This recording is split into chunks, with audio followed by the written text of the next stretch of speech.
반갑습니다. 크로스로드 복음의 운동 총무 장정일 목사입니다. 먼저 여기까지 인도하신 하나님께 영광을 돌립니다. 그리고 이 자리를 허락하신 여러 목사님들께도 감사의 말씀을 드립니다. 오늘 제게 주어진 시간은 10분인데요. 이제 점심시간도 많이 지났고 시간이 짧은 관계로 가능한 대로 간단하게 말씀을 드리려고 합니다. 짧지만 메타버스 시대와 복음의 운동이라고 하는 주제를 하나 선정을 했습니다. 간단하게 넘어가도록 하겠습니다. 먼저 우리가 이 시대를 읽어야 합니다. 그래야 다음 세대를 위한 준비를 할 수가 있죠. 시대의 변천을 살펴보면 우리가 이 시대를 지금은 제4차 산업혁명 시대, 5G 시대, 모바일 시대라고 이야기들을 합니다. 그런데 이 산업혁명 시대와 매슬로우 욕구 5단계를 연결해서 우리가 이 시대를 이해하면 상당히 도움이 됩니다. 매슬로우는 욕구 1단계를 생존의 욕구라고 했는데 산업혁명, 1차 산업혁명, 기계혁명이 이 생존의 욕구를 충족시켜 줬죠. 그리고 2단계의 욕구는 안정의 욕구인데 전기혁명이 충족시켜 줬습니다. 3단계의 3차 산업혁명의 정보혁명은 사회 연결의 욕구를 충족시켜 주었죠. 컴퓨터 혁명들이 우리가 생각해 보면 알 수 있듯이 SNS 같은 것을 통해서 모든 사람들을 연결시켜 줬던 그러한 것들을 우리가 알 수가 있는 것입니다. 그리고 지능혁명인 4차 산업혁명은 자기 표현의 욕구를 충족시켜 줬습니다. 그러면 4차 산업혁명 시대의 다음 시대는 5차 산업혁명 시대일 것인가?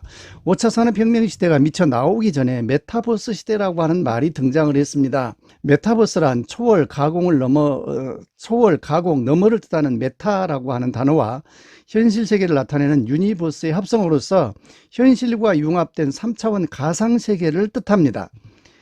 그런데 이 메타버스라고 하는 말을 아주 발빠르게 자기 걸로 만들어서 쓰는 사람이 있습니다.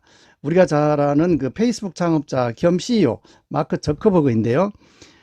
작년 10월 28일 날 회사명을 메타로 바꿨습니다. 그리고 그 회사의 로고를 수학의 무한대를 뜻하는 기호, 그러니까 팔자 눕혀놓은 것 같은 그러한 기호로 바꿨습니다. 그리고 모바일 인터넷의 다음 후계자다. 그리고 다음 플랫폼이라고 강조하고 있습니다. 그래서 여러 가지들을 이렇게 개발할 것이다 이렇게 발표했는데 우리가 여기서 주목해 볼 것은 마크 저커버그는 증강현실과 가상현실을 합한 개념의 다시 말해서 메타버스 시대의 게임을 개발하는데 아주 공격적인 투자를 할 것이다 이렇게 발표를 했습니다. 메타버스의 게임들은 그럼 어떻게 만들어질 것인가? 3차원 가상현실로 만들어질 텐데 우리는 오감을 만족시킬 수 있는 게임이 나올 것이라고 합니다. 지금도 그 인터넷이라든지 핸드폰에 보면은 3D 게임으로 해가지고 엄청나게 현실감 있는 게임들이 많이 있죠. 그렇지만 앞으로는 오감을 만족시키는 게임들을 만들 것이라고 하는 이야기입니다.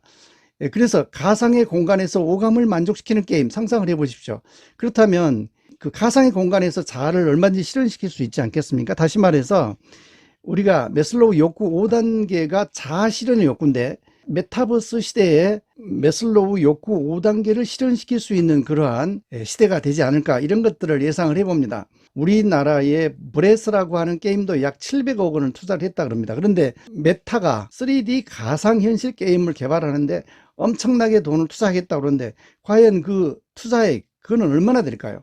우리는 아마 상상도 할 수 없는 그런 것들을 투자해서 개발을 할 것입니다. 그렇다면 다음 세대들의 현주소는 어떤가를 우리가 살펴보겠습니다. 이런 시대에 우리가 살고 있는데 여러분들 혹시 스몬비라는 단어를 들어보셨나요? 스마트폰과 좀비의 합성으로서 길을 걸으면서도 스마트폰을 보는 사람을 말합니다. 그러니까 재작년이죠. 그러니까 작년에 발표한 2020년 과학기술정통부에서 발표한 청소년의 스마트폰 중독률은 35.8%였습니다. 그래서 5년 전에 비해서 2배가 증가를 했는데요. 앞으로 그렇다면 5년 후는 약 7, 80%의 청소년이 중독될 것이라는 것을 산술적으로 계산해 볼 수 있습니다.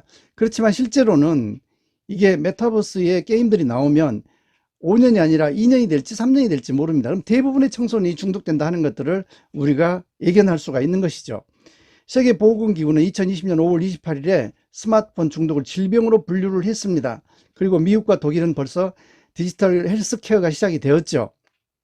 실제로 폭력 게임이나 음란 영상에 중독되어 있는 크리스찬 자녀들은 영적, 지적, 정서적으로 피폐되고 있는 것들이 현실입니다. 이 스마트폰과 관련돼서 그 질병의 통계를 보더라도 그게 5년 사이에 2배가 증가했다 하는 것들이 통계로 나와 있습니다. 이 다음 세대를 위해서 그러면 우리는 어떻게 이 스마트폰이 은혜의 도구가 되게 할 것인가 하는 그 대안들은 교회에서 교육 개혁을 해야 합니다. 그리고 성경적 복음 앱을 메타버스 시대에 걸맞는 것들을 만들어내야 됩니다. 메타버스를 이용한 철로 역정 같은 걸 개발을 하면 좋겠다 하는 그러한 희망사항이 있습니다. 그래서 지금부터 우리는 생활 속에서 스마트폰이 은혜의 도구가 되도록 훈련하고 습관해야 합니다.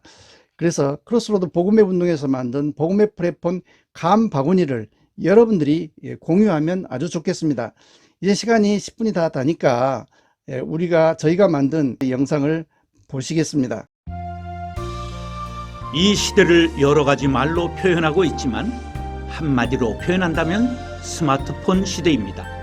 폰으로 해결하는 일들이 참 많아졌습니다. 신앙생활도 이에 포함됩니다. 크리스찬들이 복음앱을 잘 활용하면 감사와 감동이 가득한 은혜의 도구가 되지만 세상적인 앱을 사용하는 시간이 많아질수록 믿음에서 멀어지게 됩니다. 특히 다음 세대들이 폭력적 게임이나 선정적 영상에 중독되면 영적, 지적, 정서적으로 피폐하게 됩니다. 청소년을 비롯하여 유아에서 노년까지 스마트폰을 은혜의 도구가 되도록 하는 것이 시대적 사명입니다. 크로스로드 복음앱 운동에서 이 사명을 감당하기 위해 복음앱 플랫폼 감 바구니를 개발하여 소개합니다. 감 바구니에는 자체 개발한 복음앱과 성경 찬송, 묵상 연구, CCM, 미디어, 어린이, 교회 자료, 자녀 보호 등의 카테고리로 묶은 50여 종의 추천 복음앱이 담겨 있습니다. 각자의 신앙생활에 필요한 복음앱을 선택하여 항상 활용한다면 스마트폰은 은혜의 도구가 되어 경건한 신앙인이 될 수 있도록 인도할 것입니다. 자체 개발 복음앱으로 하루 한 절씩 성경을 암송할 수 있는 라크마 365 모든 성도들에게 말씀이 생명이 되게 하는 유익한 복음 앱입니다. 다음 세대를 위한 복음 앱으로는 성경 66권의 목록을 노래와 함께 암송할 수 있는 성경 목록 게임, 산상수훈의 성경 게임 8복, 성령의 9가지 열매를 게임으로 만든 카르포스, 말씀을 읽고 면류관을 획득하는 성경 면류관 게임, 말씀을 읽고 단어를 연결해가는 성경 십자말 게임, 성경 단어로 핸드폰의 자판을 게임으로 익히는 성경 엄지족 성경 퍼즐 게임, 성경 12장을 통째로 암송할 수 있도록 그림으로 표현하고 한글, 영어, 일본어, 중국어로 텍스트와 함께 음원을 듣고 그림을 맞춰가면서 성경을 암송하는 게임으로 유아에서 노년까지 두뇌 개발에 활용할 수 있는 앱입니다. 개발된 모든 앱에는 공유 기능이 있습니다. 주변의 성도들에게 많이 알려서 은혜의 도구로 사용할 수 있게 합시다. 복음앱 운동에서는 계속해서 유아에서 노년까지 신앙생활에 유익한 복음앱을 개발하여 보급할 것입니다. 성도 여러분들의 동참을 바랍니다. 이 운동에 관심과 기도를 부탁드립니다. 감사합니다.